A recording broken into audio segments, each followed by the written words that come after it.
हाँ second act की गल कर रहे हैं आप। पिट्स इंडिया एक्ट 1784 1784 ये भी इंग्लैंड की पार्लीमेंट दे विच पास होया। की सी इस एक्ट का motive? According to this act, to control the company civil military and financial matter, a board of control was established in England। एक बोर्ड बना दिता गया इंग्लैंड दे विच। It had 6 members।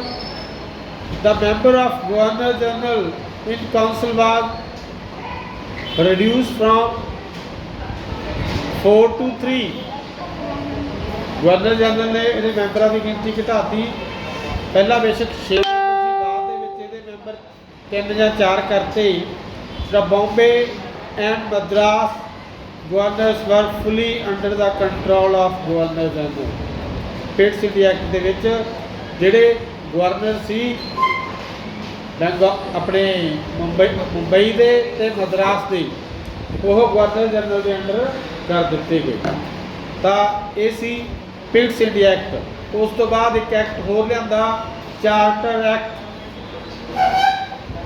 1833। According to this act, company was asked to leave all the work related with trade so that it would pay its full attention to administration। The Bengal Governor General and Council were now named the Governor General of India।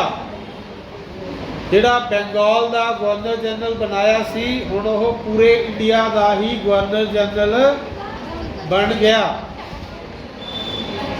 A law member was including in the Governor General Council to make law for the country। ये governor general ही country वास्ते law बनाने दे लई authorise हो गया। In this way, the presidency was debarred from the right to make law। In this way, central government was made very powerful।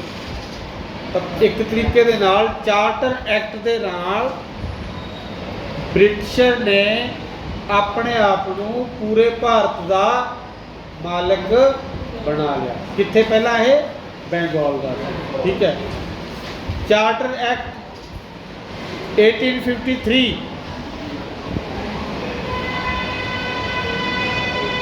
इस act के राही की सी? According to this act, legislative was established by separating from executive। executive होता है काम धंधा करना, जबकि legislative होता है कानून बनाना, ठीक है। उस तो की करता, सेपरेट करता। It had total 12 members।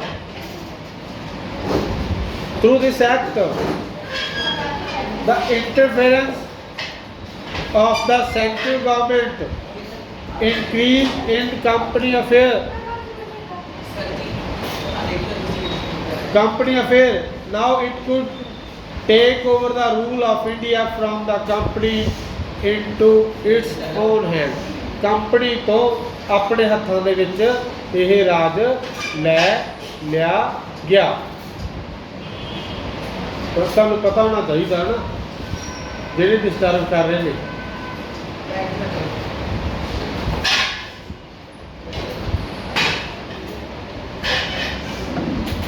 उस तो बाद जब यह गवर्नर जनरल ने पूरे इंडिया को अपने कब्जे के विच ले लिया, तो की कीता उस तो बाद?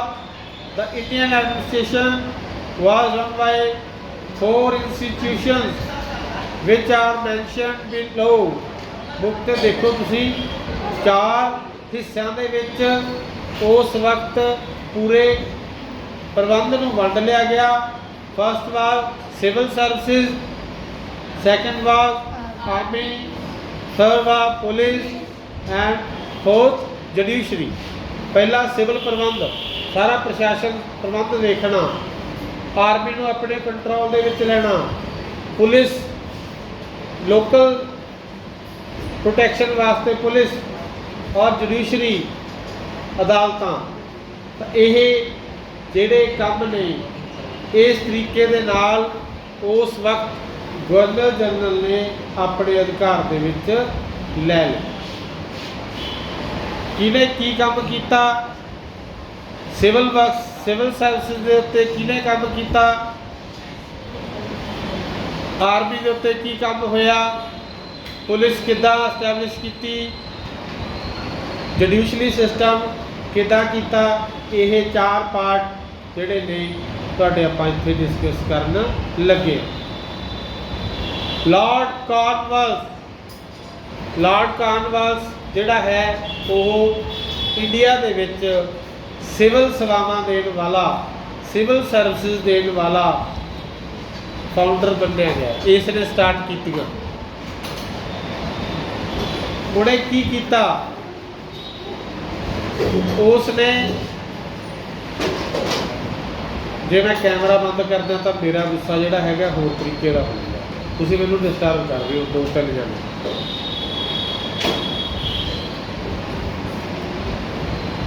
मैं नहीं चाहता भी ये चीज़ जो मैं तुहाडे नाल करां सलूक भी वो ਇਹਦੇ ਵਿੱਚ ਹੀ ਐਡ ਹੋ ਗਈ है ना। एक दो जने डिस्टर्ब करी जाते ਕੱਟਿਆ ਕਰ ਸਮਝ ਨਹੀਂ ਕਰ ਇਹਦਾ ਮਤਲਬ ਵੀ ਤੁਸੀਂ ਉਹ ਸਲੂਕ ਕਰਾਉਣਾ ਚਾਹੁੰਦੇ ਹੋ ਤੇ ਉਹ ਕਰੋ ਜੀ, ਉਹ ਬਾਅਦ 'ਚ ਕੱਟ ਕਰਦਾ ਜੀ। ਚੱਲੀ ਜਾਂਦਾ ਕੈਮਰਾ ਆਪਣਾ, ਚਲੋ ਹੈ। ਤਾਂ ਲॉर्ड ਕॉर्नवालिस ਜਿਹੜਾ ਹੈਗਾ ਉਸਨੇ ਸਟਾਰਟਸ ਕੀਤੀਆਂ ਸਿਵਲ ਵਰਕਸ ਇੰਡੀਆ ਦੇ ਵਿੱਚ। ਸਭ ਤੋਂ ਪਹਿਲਾਂ ਉਹਨੇ ਕੀ ਕੀਤਾ ਸੀ? ਇੰਕਰੀਜ਼ਡ